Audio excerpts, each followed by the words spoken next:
4 апреля отмечается День образования ведомственной пожарной охраны войск Национальной гвардии Российской Федерации.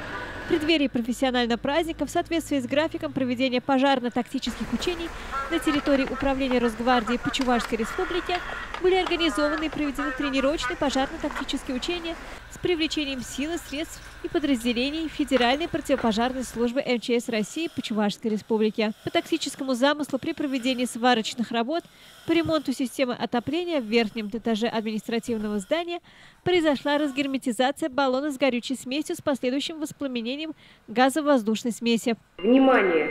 Пожарная тревога! Срочно всем покинуть помещение.